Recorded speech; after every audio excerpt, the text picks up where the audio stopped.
کا حق چھین لیا.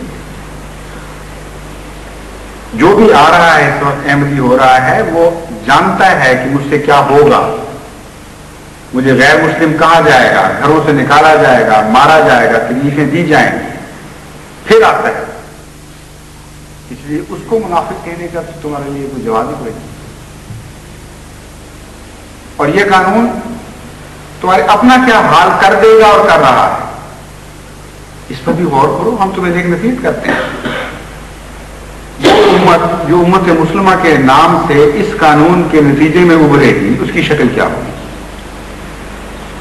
احمدی تو اپنی سچائی کی وجہ سے چونکہ خدا کے قائل ہیں اور خوف رکھتے ہیں, پتہ ہے ہم نے جان دینی ہے, شدید تکلیفیں اٹھاتے ہیں, لیکن حضرت مسیح علیہ السلام کا انکار نہیں کرتے. اس لیے وہ تو کسی صورت میں اس مصنوعی تاریخ کے اندر داخل ہو نہیں سکتے, ان کے لیے تو راستے بند ہیں پہلے سے. لیکن ایک دہریہ کے لیے تو یہ روک نہیں ہے. ایک دہریہ کو تو کھلی چھوٹی ہے, جو چاہے کہے. اس لیے پاکستان میں اگر 1 کروڑ دہریہ بھی ہو تو اس قانون کی روح سے وہ سچا مسلمان کہلائے گا. ایک دہریہ کے لیے کون سی مشکل ہے یہ لکھ دینا کہ مسیح علیہ السلام جھوٹے, جو دل میں خدا کو بھی جھوٹا سمجھتا ہو, اس کا وجود ہی تسلیم نہ کرتا ہو, سارے نبیوں کو وہ جھوٹا لکھوانا ہو اسے لکھوا لیں گے. اس کے لیے کون سی مشکل ہے.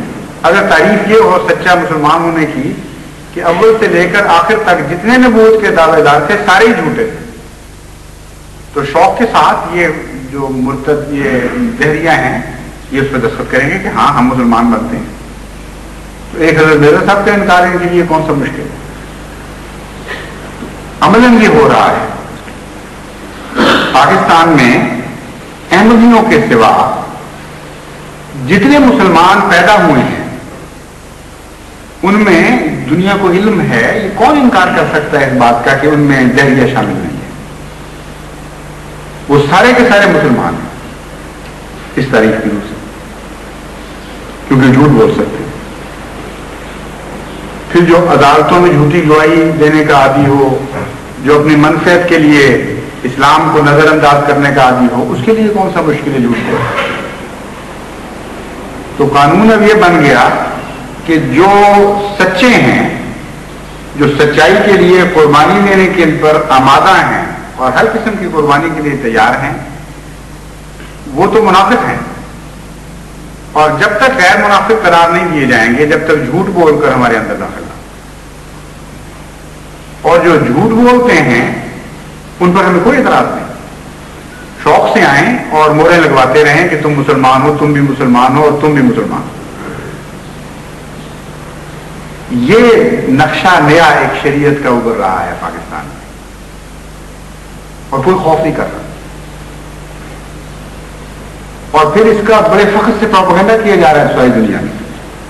تمام دنیا کی حکومتوں کو یہ لکھ لکھ کر بھیجا جا رہا ہے کہ یہ وجہ تھی, ہم اس لیے مجبور ہو گئے تھے احمدیوں کو منافق قرار دینے پر اور ان سے مسلمانی کا حق چھیننے پر. اب تو حق تمہیں دیا ہی کسی نے نہیں, یہ خدا کے کام ہیں. اللہ بہتر جانتا ہے کون مسلمان ہے کون نہیں ہے. جن کو مسلمان کہہ رہے ہو ان کا جائزہ تو لو کبھی, وہ حقیقت میں اسلام کا قائل بھی ہے کہ نہیں. کثرت سے اشتراکی ہیں ان میں جو خدا کا مذاق اڑاتے پھرتے ہیں.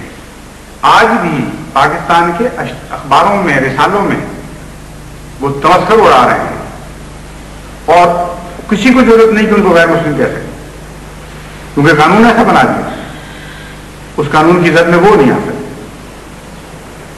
یہ تو ویسی بات ہے کہ رحمتیں تیری ہیں اغیار کے کاشانوں پر, برق گرتی ہے تو بیچارے مسلمانوں. عجیب قانون ہے کہ سوائے مسلمانوں کے کسی پر حملہ نہیں کرنا. یعنی جو سچے ہیں اپنے دل کے ساتھ, جن کو جھوٹ بولنے کی استطاعت نہیں ہے, ان کو لازماً یہ نکال کر باہر کر دیتا ہے. باقی جہاں تک تعلق ہے دوسرے سو کال دلائل, مبینہ مذمومہ دلائل جو قرطاس ابیض میں دیے گئے ہیں, ان کے متعلق جیسا کہ میں نے بیان کیا تھا, انشاءاللہ تعالیٰ ایک ایک حصہ اس کا لے کر جماعت پر واضح کیا جائے گا. اور میرا ارادہ ہے انشاءاللہ کہ اب چونکہ خدا تعالیٰ نے موقع میسر کر دیا ہے، انہوں نے ساری دنیا میں یہ جھوٹ پھیلایا ہے، اس لیے اس کا جواب جس جس ملک تک پہنچا اس کی زبان میں ترجمے کروا کر کثرت سے تقسیم کروایا جائے گا۔ اور خدا تعالیٰ کے فضل سے اب احمدیت کو ایک تبلیغ کا ایک بہت اچھا موقع میسر آ گیا ہے۔ عجیب بات ایک اور بھی ہے اس میں کہ ایک طرف تبلیغ بند کر دی ہے احمدیوں کے لیے، دوسری طرف احمدیوں کے خلاف دلائل جاری کیے۔ سوچنا یہ چاہیے کہ اس کا مقصد کیا ہے۔ پاکستان کے متعلق سوچیں تھوڑی دیر کے لیے کہ وہاں جب احمدیوں کے خلاف دلائل سکھائے گئے مبینہ مسلمانوں کو، تو یعنی ہم تو انہیں مسلمان ہی کہتے ہیں، مبینہ اس لیے میں کہہ رہا ہوں کہ سرکار کے حوالے سے تو میں جانتا جماعت احمدیہ کا موقف ہے، اس میں غلطی کوئی نہ لگے۔ جماعت احمدیہ ان کو غیر مسلم کبھی نہیں کہتی، نہ کبھی کہا ہے، نہ آئندہ کہے گی۔ کفر دونا کفر کا مسئلہ جہاں تک ہے، اس کے اندر ہر فرقہ ایک دوسرے کو کافر کہتا رہا ہے، اب بھی کہہ رہا ہے، لیکن غیر مسلم کہنا اور بات ہے۔ غیر مومن کو کافر کہتے ہیں، اور قرآن سے پتہ چلتا ہے کہ خدا تعالیٰ نے خود فرمایا رسول اللہ صلی اللہ علیہ وسلم کو کہ ان کو کہہ دو تم غیر مومن ہو، اسی کو کافر کہتے ہیں، لیکن ساتھ ہی غیر مسلم نہیں کہا، نہ مجبور کیا کہ تم اپنے آپ کو غیر مسلم کہو۔ یہ دو الگ الگ اصطلاحیں ہیں۔